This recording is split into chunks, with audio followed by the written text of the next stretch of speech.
मैंने जैसे ही खिड़की से झांक कर देखा तो सामने बड़े भैया को मैंने ऐसी अवस्था में देखा जिसे देख कोई भी बहन डूब मरने की सोचेगी। लेकिन मैं क्या करती, ये मेरी मजबूरी थी। तभी अंदर से उस औरत के रोते हुए कुछ कहने की आवाज़ मुझे सुनाई दी। मुझे उसकी शक्ल नहीं दिख रही थी, लेकिन हाथ दिख रहे थे जो कि जुड़े हुए थे। शायद वो भाई से रहम की भीख मांग रही थी। लेकिन मेरा भाई तो अपनी इच्छाओं में इतना अंधा हो चुका था कि उसे अपनी हसरत के अलावा कुछ नजर नहीं आ रहा था। मुझे लगा कि उसका ये खेल खत्म हो गया है, लेकिन उसने तो उसके आगे जो हरकत की, मेरे होश ही उड़ गए। मेरा नाम सुनैना है। मेरी बीएड की डिग्री जब कंप्लीट हुई तो मैं वापस अपने घर लौट आई थी। इतने सालों से मैं बाहर हॉस्टल में रहकर ही पढ़ाई कर रही थी और इसीलिए अपने घर लौटने की खुशी मुझे बहुत ज़्यादा थी। हालांकि थोड़ा दुख भी था, क्योंकि अब मेरे माँ बाप इस दुनिया में नहीं थे। पहले जब भी घर लौटती थी तो मम्मी पापा मेरा बेसब्री से इंतज़ार कर रहे होते थे, लेकिन अब वो खुशी मुझे नसीब नहीं होती। लेकिन फिर भी घर पहुंचने पर ऐसा एहसास होता है कि जैसे हर वक्त आसपास मम्मी पापा मौजूद हैं। उनके कमरे में जाकर उनकी चीज़ों को छूकर उन्हें महसूस करने की पूरी कोशिश करती हूँ। मेरा एक बड़ा भाई है और भाभी है, और उनके दो प्यारे प्यारे बच्चे हैं। मेरी भाभी का नाम सुमन है और भैया का नाम विकास, और दोनों प्यारे बच्चों का नाम रितेश और प्रिया। मेरी छोटी सी प्यारी सी फैमिली है। घर के ठीक सामने ही मेरे ताऊ जी के बेटे अजीत का घर बना हुआ है। वो भी अपनी पत्नी सुलेखा और एक बेटी दीप्ति के साथ रहते हैं। घर पहुंचते ही सबसे पहले मेरी आंखें भाभी और बच्चों को ढूंढने लगी थीं, लेकिन मुझे कोई भी दिखाई ही नहीं दे रहा था। मैंने सोचा कि शायद भाभी बच्चों को स्कूल लेने गई होंगी, इसीलिए उन लोगों में से कोई भी दिखाई नहीं दे रहा है। मैं तुरंत ही भागकर भैया के कमरे में गई तो देखा कि भैया अपने मोबाइल में किसी काम में बिजी थे। जैसे ही मैंने उन्हें पुकारा तो वो एकदम से चौंक गए। फिर उन्होंने मुझे गले से लगा लिया और कहने लगे कि तुमने बताया क्यों नहीं कि तुम आने वाली हो। मैंने कहा कि मैं आप लोगों को सरप्राइज देना चाहती थी। अगर बता देती तो फिर ये जो खुशी आप लोगों के चेहरे पर मैं देख रही हूँ, वो कैसे देखती। अभी देखना, जैसे ही भाभी और बच्चे मुझे यहाँ देखेंगे वो भी दंग रह जाएंगे। इतना कहकर जैसे ही मेरी नज़र सामने वाली दीवार पर पड़ी तो मेरे पैरों तले से जमीन निकल गई थी, क्योंकि सामने दीवार पर मेरी भाभी की तस्वीर टंगी थी जिस पर फूलों की माला चढ़ी हुई थी। मैंने भैया से कहा कि ये क्या है भैया, तो उन्होंने बताया कि तुम्हारी भाभी अब इस दुनिया में नहीं है। ये सुनकर तो मैं धम्म से बेड पर बैठ गई। मेरी आंखों से आंसू बहने लगे। मैंने कहा कि ये कब हुआ और कैसे हुआ, आपने मुझे बताया क्यों नहीं। मैंने एक साथ कई सारे सवालों की झड़ी भैया पर लगा दी। भैया कहने लगे कि मैंने तुम्हें बस इसलिए नहीं बताया क्योंकि तुम वहाँ अपनी पढ़ाई कर रही थी और बेकार में ही परेशान हो जाती। मैंने कहा कि आपको ये बेकार की बात लगती है। मेरी भाभी इस दुनिया में नहीं रही, मैं उनसे आखिरी बार मिल भी नहीं पाई, और आप कह रहे हैं कि ये बात इतनी ज़रूरी नहीं थी कि आप मुझे बताते। तो भैया इस पर कहने लगे कि तुम्हारी भाभी के बारे में अगर मैं तुम्हें बता भी देता, तुम भी उससे मिल नहीं पाती। तुम क्या, हम में से कोई भी उनसे नहीं मिल पाया। मैंने हैरानी से उनसे पूछा कि आप कहना क्या चाहते हैं। तो भैया कहने लगे, दरअसल तुम्हारी भाभी ने अपनी जीवन लीला समाप्त कर ली। ये सुनकर के तो मुझे बहुत गहरा झटका लगा था। मैंने कहा, ये नहीं हो सकता, मेरी भाभी ऐसा बिल्कुल नहीं कर सकती। भला उनके जीवन में क्या कमी थी? आप उनसे इतना प्यार करते हैं, उनके इतने प्यारे प्यारे छोटे बच्चे हैं, वो तो बहुत खुश थीं, तो फिर वो भला ऐसा क्यों करेंगी? भैया कहने लगे कि मुझे भी पहले यही लग रहा था। जब तुम्हारी भाभी ये घर छोड़कर गई तो मुझे पहले तो समझ ही नहीं आया कि वो अचानक से कहाँ चली गई। मैंने उसे बहुत ढूंढा, यहाँ तक कि मैंने पुलिस में रिपोर्ट भी दर्ज कराई। पुलिस ने भी उसे बहुत ढूंढा। धीरे धीरे इसी तरह से एक हफ्ता बीत गया, लेकिन उसका कुछ पता ही नहीं चला। फिर मुझे एक नोट मिला जो तुम्हारी भाभी ने ही लिखा था।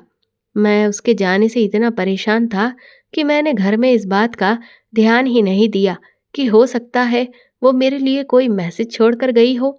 मैंने फिर वो नोट पुलिस को दे दिया। उसमें उसने साफ लिखा था कि वो अपनी मर्जी से ये सब कुछ करने जा रही है और उसे ढूंढने का भी कोई फायदा नहीं, क्योंकि वो समुद्र में चली जाएगी और वहां तो कोई भी मिलता ही नहीं। काफी टाइम तक तो पुलिस को मुझ पर ही शक रहा कि जरूर मेरी वजह से ही तुम्हारी भाभी ने ऐसा कदम उठाया होगा। लेकिन फिर एक दिन मुझे उसके लॉकर से कुछ मेडिकल के कागज मिले, जिनमें साफ लिखा था कि उसे एक ऐसी गंभीर बीमारी हो गई थी जो कभी भी ठीक नहीं होने वाली थी, जिस वजह से वो परेशान भी रहती थी। पहले तो मुझे ये बात समझ में नहीं आई, लेकिन जब सारे सबूत मेरे सामने आए, तब एक एक करके मुझे सब बातें समझ आने लगीं। मैं उसे अक्सर परेशान देखता था और पूछता रहता था कि उसके मन में क्या चल रहा है, पर वो कोई न कोई बहाना बना देती थी। उसने मुझे कभी अपने ऊपर बीती तकलीफ के बारे में बताया ही नहीं, और फिर एक दिन अपनी बीमारी से तंग आकर वो हम सबको छोड़कर हमेशा हमेशा के लिए चली गई। ये सब सुनकर मैं फूट फूट कर रोने लगी और भैया भी बेचारे आंसू बहाने लगे। भैया बोले, अब तो तुम्हारी भाभी को गए हुए लगभग 4 से 5 महीने हो गए हैं। धीरे धीरे मैंने और बच्चों ने तुम्हारी भाभी के बिना जीना सीख लिया है। मैंने एक औरत को बच्चों की देखभाल के लिए रख लिया है, क्योंकि मुझे ऑफिस के काम से फुर्सत नहीं मिलती है। कभी कभार ही मेरी छुट्टी होती है। मैंने भैया से कहा कि आप मुझे वो पेपर्स दिखाइए, मैं भी तो देखूं कि भाभी को क्या बीमारी थी। तो भैया कहने लगे कि क्यों तुम बेकार में वही सब पुरानी चीजें देखोगी। मैं जैसे तैसे उन बातों को भुला पाया हूँ। एक बार फिर से मैं इस गम में नहीं जीना चाहता। मुझे भैया की बात ठीक लगी। मैंने सोचा कि अगर मैं फिर से वही सब देखूंगी तो भैया के जख्मों को कुरेदने का काम करूंगी। वैसे भी अब भाभी तो जा ही चुकी हैं। मेरे ये सब करने से वो वापस तो नहीं आ जाने वाली। मैंने अपना सामान अपने कमरे में रख लिया था, लेकिन भाभी के बिना ये घर बिल्कुल सूना था। 1 घंटे के बाद रिक्शे से बच्चे वापस आ गए थे। मैंने कमरे से बाहर निकलकर देखा तो दोनों के चेहरे लटके हुए थे, लेकिन जैसे ही मैंने उन्हें आवाज़ दी तो वो खुशी से खिल उठे और दौड़कर मेरे गले लग गए। बेचारे बिन माँ के बच्चे मुझे गले लगाते ही रोने लगे। कहने लगे, बुआ अच्छा हुआ आप आ गईं। आपको पता है, माँ हमें छोड़कर चली गई। भगवान ने हमारे साथ ऐसा क्यों किया? उन मासूम बच्चों के सवाल सुनकर मेरा कलेजा फटने को हुआ। मैंने उनके आंसू पोंछे और उन्हें हिम्मत देते हुए कहा कि शायद तुम्हारी माँ बहुत अच्छी थी, तो उनकी भगवान को ज़रूरत होगी, तभी उन्हें जाना पड़ा। लेकिन तुम दोनों को अपनी माँ के हर सपने को पूरा करना है और खूब अच्छे से पढ़ाई करनी है। मैंने सोच लिया था कि अब मैं दोनों बच्चों का अच्छे से ख्याल रखा करूँगी। शाम को मैं सुलेखा भाभी से मिलने के लिए उनके घर गई। मुझे देखते ही वो खुशी से खिल उठीं, लेकिन उन्हें देखकर तो ऐसा लग रहा था कि जैसे वो न जाने कितने महीनों से बीमार हैं। मैंने उनसे पूछा कि भाभी क्या बात है? तो वो कहने लगी कि कुछ नहीं, बस अंदरूनी बुखार रहता है। उनकी बात सुनकर मुझे डर लगने लगा। मैंने कहा कि तो आप डॉक्टर को क्यों नहीं दिखाती? इस पर वो कहने लगी कि मैं दिखा रही हूँ, लेकिन दवा भी तो धीरे धीरे ही असर करेगी ना। और फिर मेरी छोड़ो, तुम बताओ, अब तो तुम यहीं रहोगी ना? वापस हॉस्टल तो नहीं जाओगी ना? मैंने कहा नहीं भाभी, अब मैं यहीं पर रहकर गवर्नमेंट एग्ज़ाम की तैयारी करूँगी, क्योंकि कुछ महीनों के बाद ही वैकेंसी आने वाली है। ये बात सुनकर भाभी खुश हो गईं। मैंने उनसे कहा कि आपने भी एक बार मुझे फ़ोन करके सुमन भाभी के बारे में नहीं बताया, तो उनका चेहरा लटक गया। वो कहने लगी कि मैं क्या करती, मुझे विकास ने सख्ती से मना कर दिया था, और फिर इधर अजीत ने भी यही कहा कि जब वो खुद चाहता है कि उसकी पत्नी के बारे में किसी को भी ना बताया जाए, तो फिर हमारा इतना हक नहीं बनता कि हम उसके निजी मामले में बोलें। बस इसीलिए मैंने तुम्हें कुछ भी नहीं बताया। लेकिन मुझे आज तक यकीन नहीं होता कि सुमन हम लोगों को यूं इस तरह से छोड़कर चली गई है। वो मुझसे अपनी हर बात शेयर किया करती थी, लेकिन उसने मुझे भी कभी ये नहीं बताया कि उसे इतनी गंभीर बीमारी है। सारा दर्द वो अकेले ही झेलती रही। ये कहकर सुलेखा भाभी भी रोने लगी। मैंने तुरंत ही सुलेखा भाभी का हाथ अपने हाथ में लिया और उनसे कहा, भाभी, लेकिन जो गलती सुमन भाभी ने की है वो कभी आप मत करना। हमेशा याद रखना, आपकी हर मुसीबत में आपकी ये नंद हमेशा आपके साथ है। आप मुझे हमेशा अपनी बहन समझना। कभी भी कोई भी कैसी भी बात हो, मुझसे कभी भी मत छुपाना। मेरे इतना कहते ही भाभी ने मुझे गले से लगा लिया और कहने लगी, तुम्हारे आने से मैं सच में बहुत खुश हूँ। अगले दिन से मैंने अपने एग्ज़ाम की प्रिपरेशन के लिए सारी स्ट्रेटजी तैयार कर ली और उसके हिसाब से ही अपने पूरे दिन का रूटीन बना लिया था। और साथ ही मैं बच्चों का भी ख्याल रखती थी। हालांकि जिस औरत को भैया ने घर पर बच्चों की देखभाल के लिए लगाया था, उसके आने से मुझे काफ़ी आराम था। लेकिन मैंने नोटिस किया था कि बच्चे हर वक्त बहुत चुपचाप से रहते थे, जबकि पहले यही बच्चे हर वक्त घर में धमा चौकड़ी मचाए रहते थे। लेकिन अब तो उनकी आवाज़ तक सुनाई नहीं देती। मैं जानती थी कि बिन माँ के बच्चे शायद ऐसे ही हो जाते हैं। भाभी ने अचानक से ऐसा कदम उठाया था कि उन्होंने अपने बच्चों का बचपन ही छीन लिया था। कम से कम किसी के बारे में ना सही, लेकिन अपने बच्चों के बारे में तो एक बार उन्हें सोचना चाहिए था।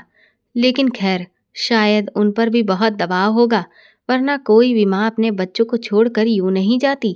धीरे धीरे जैसे जैसे दिन बीत रहे थे, मैंने एक बहुत अजीब बात नोटिस की थी कि जब से मैं आई थी तब से मैंने देखा था कि भैया बहुत दुखी थे। उन्हें भाभी के जाने का बहुत गम था। लेकिन जिस तरह की वो हरकतें करते थे, आए दिन पार्टीज करना, शराब पीकर आना, और तो और मैंने कई बार उन्हें फ़ोन पर किसी लड़की से बात करते हुए भी सुना था। उससे मुझे ऐसा लग रहा था कि जैसे उन्होंने भाभी को बिल्कुल भुला ही दिया है। वो हर वक्त अपने फ़ोन पर लगे रहते, न जाने किससे चैटिंग करते रहते थे। जब भी कुछ पूछो तो यही कहते कि तुम अपनी पढ़ाई पर ध्यान दो। मैंने सोचा कि शायद भैया धीरे धीरे भाभी को भूलने लगे हैं और हो सकता है कि उन्हें कोई और पसंद आ गया हो। वैसे तो इसमें कोई खराबी नहीं थी, लेकिन मैं ये नहीं चाहती थी कि मेरे भतीजे भतीजियों के लिए भैया सौतेली माँ लेकर आए। इसीलिए मैंने सोचा कि अगर इस बात को मैं हद से ज़्यादा आगे बढ़ते हुए देखूंगी तो फिर मैं खुद ही भैया से इस बारे में बात करूंगी। एक दिन मैं बैठकर पढ़ रही थी कि तभी सुलेखा भाभी और दीप्ति दोनों मुझसे मिलने के लिए आए। उन्हें देखकर मैं बहुत खुश हो गई। हम दोनों लोगों ने मिलकर पकौड़ियाँ तैयार की और फिर हंसी खुशी साथ में बैठकर खाने लगे। तभी अचानक मेरी नज़र उनकी गर्दन पर एक जले हुए निशान पर पड़ी। मैंने भाभी से कहा कि आप यहाँ कैसे जल गईं? तो वो एकदम से हड़बड़ा गई और लड़खड़ाती जुबान से कहने लगी कि वो जब मैं खाना बना रही थी उस वक्त मैं जल गई। मैंने कहा कि खाना बनाते हुए आप गर्दन के पास कैसे जल गईं? तो वो कहने लगी कि दरअसल उस वक्त मैंने कढ़ाई में तलने के लिए जैसे ही कुछ डाला, वो अचानक से उछलकर गर्दन के पास ही गिरा। उसके बाद उन्होंने यहाँ वहाँ की थोड़ी बहुत देर बात की और फिर वो घर के काम का बहाना करके वहाँ से उठकर चली गई। मुझे उनकी हरकतों से साफ पता चल रहा था कि वो मुझसे ज़रूर कुछ छुपा रही हैं, और मुझे ये बात भी हजम नहीं हो रही थी कि खाना बनाते हुए कोई गर्दन के पास कैसे जल सकता है। दीप्ति भी मुझे आजकल बहुत चुपचाप सी लगती थी। मैंने उससे कहा, दीप्ति बेटा, तुम्हारी पढ़ाई कैसी चल रही है? तो उसने कहा, ठीक चल रही है। ये कहने के लिए उसने जैसे ही अपना चेहरा ऊपर उठाया तो मैंने उसकी आंखों में नमी देखी। मैंने उससे कहा कि तुम रो क्यों रही हो? मेरी इस बात पर वो इनकार करने लगी। मैंने तुरंत ही उसे अपने पहलू में खींच लिया और उसके सर पर हाथ फेरते हुए उसे प्यार से पुचकारा और कहा, मेरी प्यारी बच्ची है ना, अपनी बुआ को नहीं बताएगी? क्या बात है बेटा? अगर कोई परेशानी है तो तुम बुआ को बताओ, बुआ उसे चुटकियों में हल कर देगी। तब मुझे दीप्ति ने कहा कि बुआ, सब लोग कहते हैं कि झूठ बोलना अच्छी बात नहीं होती। मैंने कहा, हाँ, सब लोग सही कहते हैं। फिर वो बोली, तो फिर माँ आपसे झूठ क्यों बोल रही थी? उसकी इस बात से मैं हैरान रह गई। मैंने कहा, कौन सा झूठ बोला भाभी ने? तो वो कहने लगी, मम्मी खाना बनाते हुए नहीं जली थी। मैंने कहा कि तो फिर वो कैसे जली? उसने कहा कि पापा ने उनको गुस्से में जला दिया था। ये सुनकर मेरे तो होश उड़ गए थे। मैंने कहा कि पापा ने ऐसा क्यों किया? तो वो कहने लगी, पता नहीं, लेकिन पापा अक्सर मम्मी पर हाथ उठाते हैं। और खूब चिल्लाते हैं और कई बार तो पिटाई भी लगा देते हैं। अगर मैं कभी मम्मी को बचाने की कोशिश करती हूँ तो वो मुझे भी बहुत मारते हैं। इसीलिए तो मम्मी अब बीमार सी रहने लगी है, क्योंकि पापा हर वक्त मम्मी पर गुस्सा करते रहते हैं। दीप्ति की ये बात सुनकर मेरा खून खौल उठा था। भैया सबसे बड़े थे, लेकिन फिर भी उनमें इतनी अकल नहीं थी कि एक तो वो बच्ची के सामने इस तरह की हरकत कर रहे थे, इससे बच्चों की मानसिक स्थिति पर क्या असर पड़ेगा, और दूसरा वो अपनी पत्नी पर हाथ कैसे उठा सकते थे। मैं तुरंत ही गुस्से में दीप्ति का हाथ पकड़कर सुलेखा भाभी के घर पहुंच गई। मैंने उनसे कहा, भाभी आपने मुझसे झूठ क्यों बोला।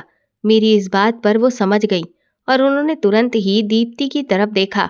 उनकी आंखों में आंसू आ गए थे। मैंने कहा कि आपसे मैंने उस दिन कहा था कि आपको कोई भी तकलीफ हो तो आप मुझे हमेशा साफ साफ बता दीजिएगा। इस पर भाभी कहने लगी कि मैं तुम्हें क्या बताती सुनैना, पति पत्नी के बीच की बातें आखिर मैं किसे क्या कहूँ। ये तो मेरा नसीब ही फूटा हुआ है कि मेरी शादी अजीत से हो गई। मैंने कहा, लेकिन भैया तो ऐसे नहीं थे। वो कहने लगी कि तुम्हारे भैया पहले ऐसे नहीं थे, लेकिन धीरे धीरे उनका असली रंग निकल कर आने लगा, जिसका नतीजा तुम खुद मुझे देखकर समझ जाओ। मैंने कहा, लेकिन वो आपके साथ ऐसा बर्ताव क्यों करते हैं, आखिर इसकी वजह क्या है। वो कहने लगी, वजह ये है क्योंकि अब उन्हें मुझ में कोई रुचि नहीं रही और उनके लिए अब बहुत सारे ऑप्शन मौजूद हैं। ऊपर से जब से सुमन गई है तब से तो ये आदमी यही चाहने लगा है कि जैसे सुमन विकास की जिंदगी से चली गई है, इस तरह से मैं भी उनकी जिंदगी से चली जाऊं और ये मुझसे छुटकारा पाने के बाद और भी ज्यादा खुलकर अपनी मन मर्जी कर सके। लेकिन मैं ऐसा कैसे कर सकती हूँ। ऐसे तो मेरी बच्ची का जीवन खराब हो जाएगा। जी तो मेरा चाहता है कि मैं इस आदमी को तलाक दे दूं, लेकिन तलाक देकर भी मैं कहाँ जाऊंगी। मायके में भी मेरा कोई सहारा नहीं है और मैं तो नौकरी भी नहीं करती हूँ। सच बताऊं तो अब मुझे अपने उस फैसले पर बहुत अफसोस होता है। शादी के वक्त मेरी सहेलियों ने मुझे बहुत समझाया था कि मैं इतनी जल्दबाजी में शादी करके बहुत बड़ी गलती कर रही हूँ। मैं पढ़ने में बहुत अच्छी थी, इसलिए मुझे सरकारी नौकरी की तैयारी करनी चाहिए थी। लेकिन मैंने उस वक्त उनकी बात ना मानकर घर वालों की बात मानी और उसका ही नतीजा आज मैं भुगत रही हूँ। आज अगर मैं अपने पैरों पर खड़ी होती तो मुझे ऐसे आदमी के जुल्मों को बर्दाश्त करने की कोई भी ज़रूरत नहीं थी। मैं जानती हूँ कि मेरी बेटी पर इस सब का कितना बुरा असर पड़ रहा है, लेकिन मैं कर ही क्या सकती हूँ। मैंने कहा कि आप ये कैसे सोच सकती हैं कि आप अभी भी कुछ नहीं कर सकती। ये सुनकर भाभी ने मेरी तरफ बड़ी बड़ी आंखें करके देखा। मैंने कहा कि आप अभी भी टीचर की तैयारी कर सकती हैं। अभी भी आपकी उम्र में आपको कुछ छूट मिल जाएगी। मैं भी तो उसी की तैयारी कर रही हूँ। मेरे पास एक से एक अच्छी किताबें मौजूद हैं। मैं आपकी मदद करूँगी और आप तैयारी करिए और फिर देखिए, जब आपको नौकरी मिल जाएगी तो किस तरह से आप खुद अपना और अपनी बेटी का जीवन बदल लेंगी। मेरी बात सुनकर भाभी को बहुत हिम्मत मिली। उन्होंने मुझे गले से लगा लिया। वो कहने लगी, सुनैना तुम सच में बहुत अच्छी हो। मुझे तो ऐसा लगा था कि जैसे मेरी जिंदगी किसी अंधेरे में खो गई है, लेकिन तुम सच में मेरे जीवन में उजाला बनकर आई हो। उस दिन के बाद से भाभी और मैंने मिलकर अपने एग्ज़ाम की तैयारी करना शुरू कर दी। उन्हें अपने घर के काम की वजह से बहुत कम वक्त मिलता था, लेकिन फिर भी वो जितना भी पढ़ पाती थी उतना पढ़ने की कोशिश करती थी। एक दिन भाभी रोती हुई मेरे पास आई। वो कहने लगी कि तुम्हारे भैया ने तो हद कर दी। उन्होंने तो अब घर में पैसे देने से भी इनकार कर दिया है, और तो और वो दीप्ति के स्कूल की फीस भी भरने से मना कर रहे हैं। मैंने उनसे पूछा कि लेकिन अचानक से भैया ऐसा क्यों कर रहे हैं, तो भाभी कहने लगी, क्योंकि तुम्हारे भैया किसी औरत के पास जाते हैं। वो उससे लगभग हर दूसरे तीसरे दिन मिलने जाते हैं और मैंने उन्हें फ़ोन पर कुछ पैसों को लेकर भी बात करते हुए सुना है। मुझे पूरा यकीन है कि वो अपने सारे पैसे अब उस औरत पर ही लुटाने लगे हैं और इसी वजह से वो हमारा खर्चा उठाना ही नहीं चाहते। लेकिन अगर उन्होंने ऐसा किया तो फिर मैं दीप्ति को पढ़ाऊंगी कैसे। मैं अपनी बच्ची की पढ़ाई नहीं रोक सकती। मुझे कुछ समझ नहीं आ रहा है कि मैं क्या करूं। मैंने भाभी से कहा कि क्या आपको इस बात का पक्का यकीन है? वो कहने लगी कि हाँ, यकीन तो है, लेकिन मेरे पास कोई सबूत नहीं है। मैंने कहा कि अब भैया को सबक सिखाने का बस एक ही तरीका है कि उनके खिलाफ पुलिस में कंप्लेंट की जाए, लेकिन उसके लिए हमारे पास खुद भी कोई सबूत होना चाहिए। जब हमारे पास पहले से ही सबूत होगा तो पुलिस हमारी बात को ज़्यादा सीरियसली लेगी। मैंने भाभी से कहा कि आप भैया पर नज़र रखिए और जब वो घर से बाहर निकले तो आप भी फटाफट तैयार हो जाइएगा। हम उनका पीछा करेंगे और देखेंगे कि आखिर वो कहाँ जा रहे हैं। अगले दिन हमने ऐसा ही किया। शाम के वक्त भैया खूब अच्छे से तैयार होकर अपनी बाइक से कहीं निकल गए। हम भी तुरंत ही टेम्पू से पीछा करते हुए उस तरफ निकल गए जिधर भैया जा रहे थे। लेकिन क्योंकि भैया काफ़ी तेज बाइक चला रहे थे, इस वजह से वो एक मोड़ पर जाकर हमसे बिछड़ गए। हम वहीं पर उतर गए। काफ़ी देर तक आसपास ढूंढने के बाद हमें एक मकान के बाहर भैया की बाइक खड़ी हुई दिखाई दी। लेकिन जैसे ही हम लोग उस मकान के पास पहुंचने वाले थे, तभी भैया उस मकान से बाहर आ गए। वो बहुत खुश लग रहे थे। उन्होंने तुरंत ही बाइक स्टार्ट की और वो वहां से चले गए। अब ये बात तो पक्की थी कि भैया जरूर किसी के पास आ रहे हैं, लेकिन वो कौन है और ये मकान किसका है, हमें कुछ भी नहीं पता था। मैंने भाभी से कहा कि हमें एक बार चलकर देखना चाहिए कि भैया यहाँ पर किससे मिलने के लिए आते हैं। तो भाभी कहने लगी, लेकिन अगर हम उस औरत से मिलेंगे और उसे कहेंगे कि वो मेरे पति से रिश्ता क्यों रखती है, तो क्या वो मान जाएगी? बिल्कुल भी नहीं। और फिर वो तो तुम्हारे भैया को सब कुछ बता देगी और फिर तो वो आदमी सतर्क हो जाएगा और हमें उसके खिलाफ कोई भी सबूत ही नहीं मिलेगा जो हम उसके खिलाफ पुलिस में रिपोर्ट दर्ज करा सकें। मुझे भाभी की बात बिल्कुल ठीक लगी, क्योंकि भला वो औरत हमारा साथ क्यों देगी? वो तो भैया के जैसे ना जाने कितने ही मर्दों को अपने जाल में फंसाए हुए होगी ताकि ज़्यादा से ज़्यादा पैसा ऐंठ सके। मैंने भाभी से कहा, तो फिर ठीक है, अब अगली बार भैया जब अच्छे से तैयार होकर घर से निकले तो हमें तुरंत ही पहले ही तैयार होकर निकलना होगा। इसलिए हमने एक टैक्सी वाले से बात कर ली और उसे ज़्यादा दाम देते हुए उससे ये बात पक्की कर ली कि हमारे बुलाते ही वो तुरंत आ जाएगा। 3 दिन के बाद भैया फिर से निकले और हम भी तुरंत ही पीछे गए। भैया के जाते ही हम भी दबे पांव सीढ़ियों से ऊपर चढ़कर गए, लेकिन वहां पर तो दरवाज़ा बिल्कुल बंद था।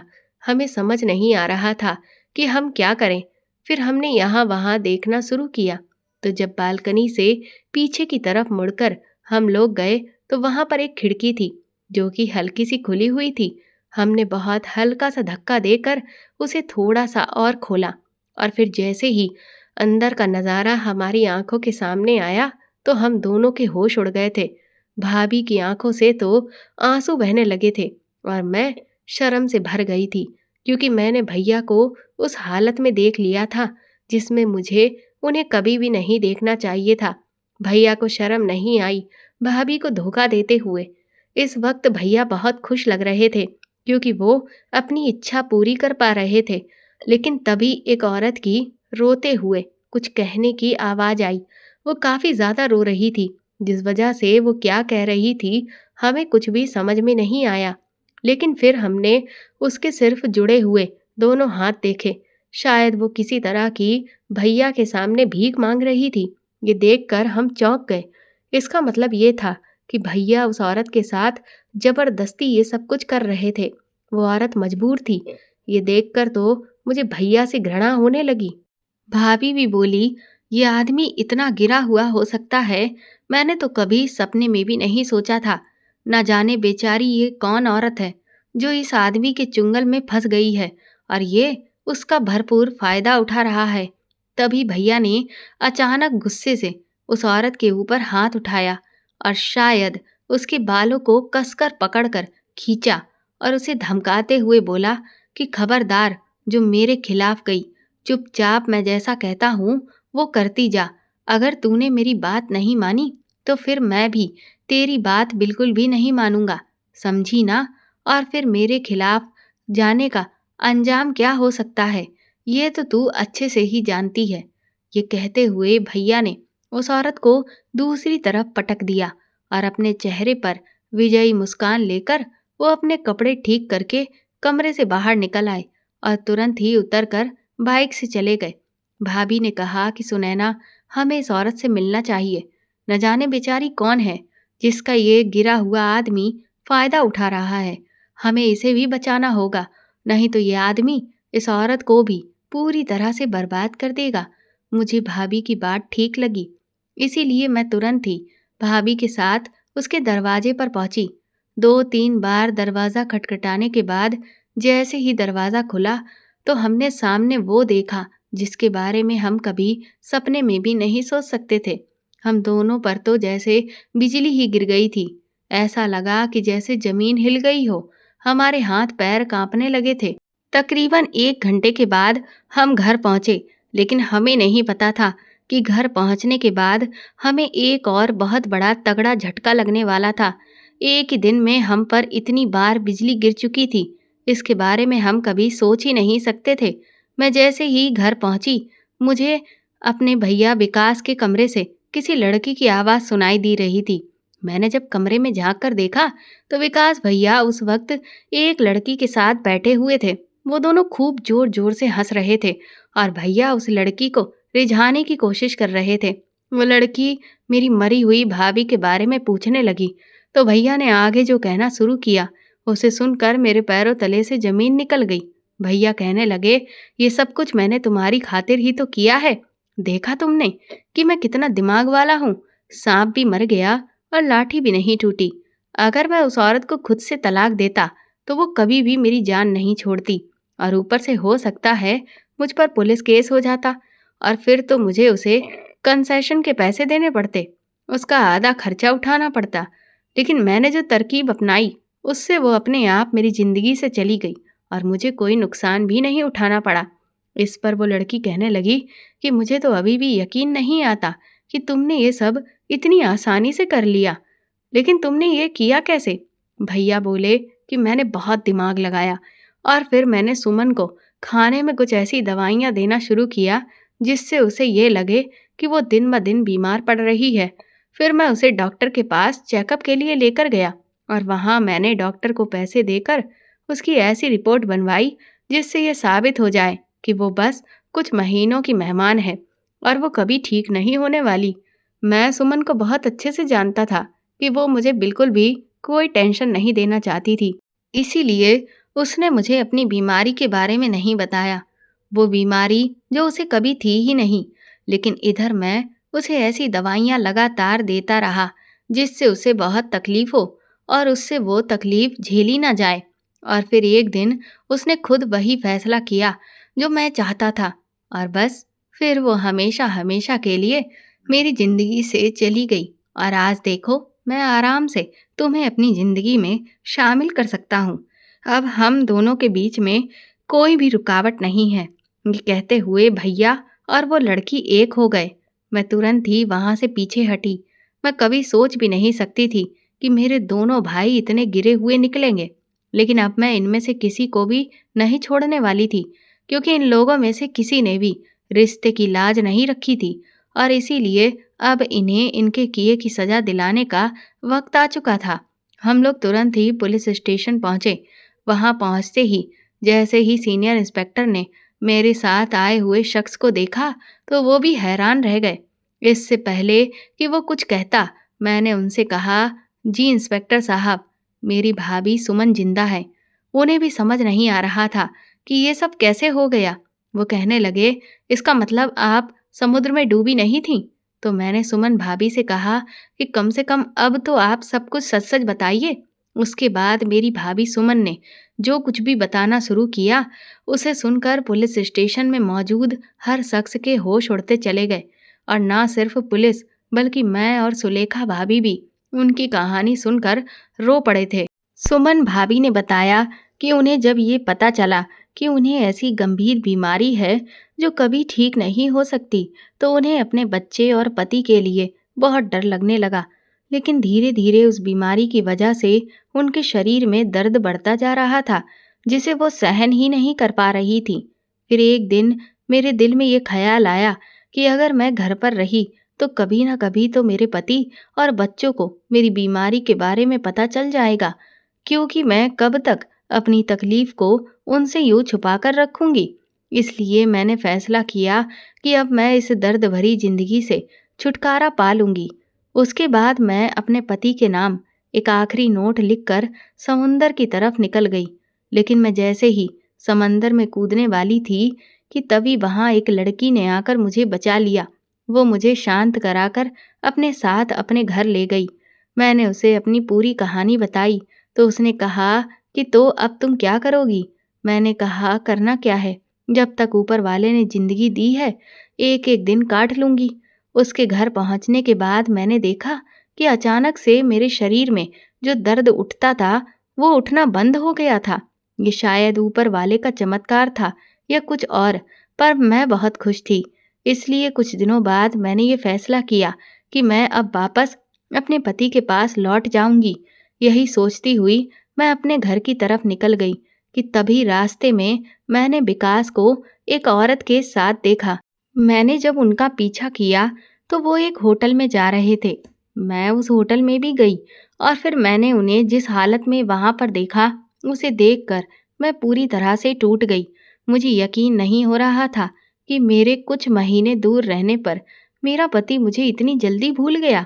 उसने इतनी जल्दी दूसरी औरत से रिश्ता जोड़ लिया। ये सोचकर मैंने फैसला कर लिया कि अब मैं विकास के साथ बिल्कुल भी नहीं रहूंगी, लेकिन अपने बच्चों को मैं उसके पास बिल्कुल नहीं रहने दूंगी। घर लौटकर जिस लड़की ने मुझे बचाया था, जिसका नाम अनन्या है, मैंने उससे सारी बात कह डाली तो उसने मुझे यही कहा कि लेकिन अगर अब मैं अपने बच्चों को वापस लेने के लिए गई तो हो सकता है पुलिस उल्टा मुझे ही पकड़ ले, क्योंकि खुद की जीवन लीला लेना कानूनन जुर्म है और फिर तो मुझे सजा हो जाएगी। ये सुनकर मैं घबरा गई थी, क्योंकि मुझे जेल जाने से बहुत डर लगता था। अब तो मुझे कुछ भी समझ नहीं आ रहा था कि मैं क्या करूं। उस लड़की ने मुझे राय दी कि मैं फिलहाल कोई नौकरी ढूंढ लूं और कुछ सालों तक इंतजार करूं। जब ये मामला अपने आप ठंडा हो जाएगा तब मैं सामने से जाकर अपने पति से इस बारे में बात कर लूं। उसने मुझे समझाया कि अगर तुम्हारा पति ऐसा है तो जाहिर सी बात है कि उसे बच्चों से भी शायद ही है जो कोई खास लगाव होगा, इसीलिए हो सकता है वो तुम्हें तुम्हारे बच्चे आसानी से दे दे। मुझे उस लड़की की बात बिल्कुल ठीक लगी, इसलिए मैंने उसके साथ ही रहने का फैसला कर लिया और फिर कुछ जगहों पर नौकरी ढूंढना शुरू किया। इस बीच मैंने ये नोटिस किया था कि वो लड़की चरित्र की ठीक नहीं थी। उसका आए दिन नए नए आदमियों के साथ उठना बैठना था। लेकिन मैंने सोचा कि मुझे इस सब से क्या है, मैं अपनी जगह ठीक रहूंगी। बाकी जिसकी जैसी जिंदगी, जो जिस तरह से जीना चाहे। कुछ दिनों के बाद मुझे एक फैक्ट्री में नौकरी मिल गई। अभी मुझे वहां पर काम किए हुए 1 महीना हुआ होगा कि एक दिन उस फैक्ट्री के मालिक ने मुझे गलत नीयत से पकड़ लिया। उस दिन तो जैसे तैसे अपनी इज्जत बचाकर मैं उसके चुंगल से छूट कर आ गई, लेकिन उस दिन की घटना ने मेरा आत्मविश्वास तोड़कर रख दिया था। अब तो मेरी हिम्मत ही नहीं हो रही थी कि मैं कहीं भी नौकरी करूं। मुझे तो ऐसा लगने लगा कि इस दुनिया में हर तरफ जानवर ही जानवर भरे पड़े हैं। अनन्या को जब मैंने ये बात बताई तो उसने मुझे समझाने की कोशिश की कि ये दुनिया ऐसी ही है। यहाँ कोई भी तब तक तुम्हारी मदद नहीं करेगा जब तक तुम उसका कोई मतलब पूरा ना करो, और इसीलिए तुम्हें इन सब चीज़ों के लिए तैयार रहना होगा। मैंने उसे समझाने की कोशिश की कि लेकिन मैं ऐसी नहीं हूँ और मैं ये सब नहीं कर सकती। अनन्या कहने लगी, तो फिर ये बताओ कि अगर नौकरी नहीं करोगी, घर बैठी रहोगी, तो अपना जीवन कैसे काटोगी? उसकी ये बात सुनकर मैं बहुत परेशान हो गई। मैंने उससे कहा कि एक बार तुमने मेरी ज़िंदगी बचाई थी, अब एक आखिरी बार और मेरी मदद कर दो और मुझे इज्जत की नौकरी दिलवा दो। तो उसने मुझसे कहा कि मेरी पहचान में एक आदमी है जिसकी बहुत जगहों पर सोर्सेज है, मैं उससे तुम्हें मिलवाती हूँ, फिर देखते हैं आगे क्या होता है। उसकी बात सुनकर मुझे तसल्ली हो गई थी। अगले ही दिन वो उस आदमी को जब घर पर लेकर आई तो मैं दंग रह गई, क्योंकि वो और कोई नहीं, अजीत जेठ जी थे। उन्हें देखकर जितना मैं हैरान हुई थी, उससे कहीं ज़्यादा वो शॉक्ड रह गए थे। उन्हें देखते ही मैं घबरा गई। मैंने उनके आगे हाथ जोड़ दिए कि वो विकास को इस बारे में कुछ भी ना बताएं और ना ही किसी और से कुछ कहें, क्योंकि मैं जेल नहीं जाना चाहती। उसके बाद मैंने उन्हें अपनी पूरी कहानी कह सुनाई। इतने दिनों से मैं अपने बच्चों से भी नहीं मिली थी।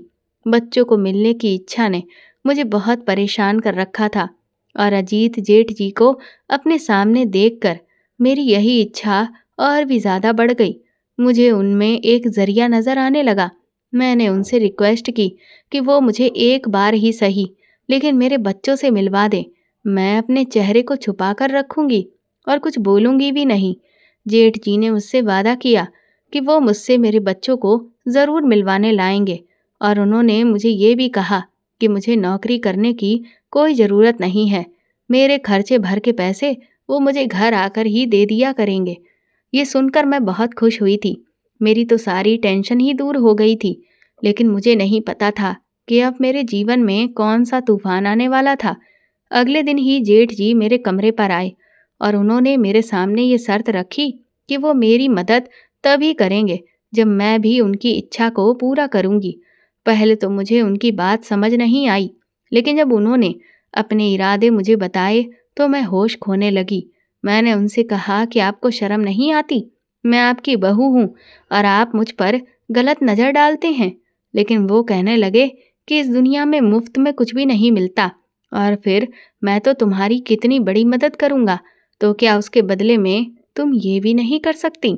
और अब कौन सा तुम्हारा विकास से रिश्ता रहा है जो तुम मेरी बहू हो? मैंने उन्हें बहुत समझाया, लेकिन उस आदमी पर तो हैवान सवार था। उसने मुझे धमकी देना शुरू कर दिया कि अगर मैंने उसकी बात नहीं मानी तो वह मेरी सच्चाई सबके सामने ले आएगा और फिर मुझे जेल जाने से कोई नहीं रोक सकता, और फिर तो मुझे मेरे बच्चे भी नहीं मिलने वाले। ये सुनकर मैं बहुत बुरी तरह से घबरा गई और फिर उसके बाद वो आदमी लगभग हर दूसरे तीसरे दिन मेरा फ़ायदा उठाने लगा। मैं हर बार उसके आगे हाथ जोड़ती, उससे मिन्नतें करती, लेकिन उस पर कोई भी असर नहीं होता। पिछले कई महीनों से वो मेरे साथ वो सब कर रहा था, लेकिन उसने एक बार भी मुझसे मेरे बच्चों को नहीं मिलवाया। हर बार वो मुझे अगली बार मिलवाने का बहाना बनाकर चला जाता था। भाभी की पूरी बात सुनकर वहां मौजूद हर व्यक्ति की आंखों में नमी आ गई थी। कोई सोच भी नहीं सकता था कि एक औरत जिसे अब तक हर कोई मरा हुआ समझ रहा था, उसका इस तरह से फायदा उठाया जा रहा था। या फिर ये कहना गलत नहीं होगा कि वो अपनी ममता की कीमत चुका रही थी। उसके बाद मैंने इंस्पेक्टर साहब को बताया कि मेरी भाभी को कोई भी बीमारी नहीं थी। ये सुनते ही सुमन भाभी मुझे हैरानी से देखने लगी। मैंने उनसे कहा, हाँ भाभी, दरअसल भैया किसी और लड़की के चक्कर में थे और वो आपसे छुटकारा पाना चाहते थे। इसीलिए उन्होंने आपकी सारी रिपोर्ट्स झूठी बनवाई थीं, और तो और उन्होंने आपको ऐसी दवाइयाँ दी जिससे आपको हद से ज़्यादा तकलीफ हो, इतनी कि आप उस दर्द को झेल ना पाएं और इस तरह का कदम उठा लें। और फिर आपने ठीक वही किया। मैंने तुरंत ही पुलिस को वो वीडियो भी सौंप दिया जो मैंने उस वक्त बनाया था जब भैया अपनी उस मासूका के सामने अपनी डींगे हाँक रहे थे। भाभी फूट फूट कर रो रही थी। वो कहने लगी कि मेरी एक बेवकूफ़ी ने सब कुछ खत्म कर दिया। मैंने कहा कि लेकिन इसमें आपकी कोई भी गलती नहीं है, ये सब कुछ भैया का किया धरा है, और तो और बड़े भैया भी इंसानियत के नाम पर कलंक निकले। उन्होंने तो रिश्तों की मर्यादा की भी लाज नहीं रखी। आपकी मदद करने की बजाय वो तो उल्टा आपका फ़ायदा उठाने लगे। मैंने पुलिस से रिक्वेस्ट की कि मेरी भाभी ने जो भी कदम उठाया था वो बस मजबूरी में की गई एक बेवकूफ़ी थी। पुलिस ने भी इस बात को समझा और फिर वो हमें लेकर हमारे घर पहुंची। उन्होंने तुरंत ही विकास भैया को गिरफ्तार कर लिया। विकास भैया ने जब सुमन भाभी को अपनी आंखों के सामने जिंदा देखा तो उनके होश उड़ गए थे। इसीलिए वो एक बार फिर से अच्छा बनने का नाटक करने लगे और ऐसे दिखाने लगे कि जैसे सुमन भाभी को जिंदा देखकर वो बहुत खुश हैं। मैंने भैया से कहा कि आपकी पूरी सच्चाई अब खुल चुकी है, इसीलिए अब ये ड्रामा करने की कोई ज़रूरत नहीं है। पुलिस ने अजीत भैया को भी गिरफ्तार कर लिया और फिर जब उनकी मेडिकल जांच हुई तो उसमें उनकी करतूत साफ साफ खुलकर आ गई थी। मैंने अपने जीवन में पहली बार आदमी का ऐसा घिनौना रूप देखा था। मुझे शर्म आती है कि मेरे दोनों भाई ऐसे नीच और गिरे हुए निकले। अगर मेरे माँ बाप आज जिंदा होते तो वो भी शर्म से डूब कर मर जाते। दोनों भाइयों की ऐसी करतूत से हमारे घर में मातम छाया हुआ था। भाभियों का तो रो रो कर बुरा हाल था, लेकिन फिर मैंने उन्हें समझाया कि जो कुछ भी हुआ उसमें आपकी कोई गलती नहीं। किसी दूसरे इंसान की बुराई को आप अपने कंधों पर भला क्यों ढो रही हैं? इसीलिए आप अपने अतीत को पीछे छोड़िए और अपने बच्चों में अपनी खुशियां ढूंढिए। मेरी बात दोनों भाभियों को समझ आ गई। कुछ ही समय के बाद हमारा पेपर हुआ और मेरी और सुलेखा भाभी की नौकरी लग गई। हमारे घर में एक बार फिर से खुशियां आ गई थीं। सुलेखा भाभी और मैं अपने पैरों पर खड़े होकर बहुत खुश थे। अब मैं सुमन भाभी और उनके दोनों बच्चों का पूरा खर्चा उठा रही हूँ। लेकिन साथ ही भाभी ने भी एक प्राइवेट स्कूल में नौकरी करना शुरू कर दिया है। हमारे जीवन से अब सारा छल कपट दूर चला गया है और हम सुकून की जिंदगी गुजार रहे हैं। तो दोस्तों, आपको ये कहानी कैसी लगी? हमें कमेंट करके ज़रूर बताएं और इस कहानी को ज़्यादा से ज़्यादा शेयर और लाइक करके प्लीज़ मेरे चैनल को सपोर्ट करें।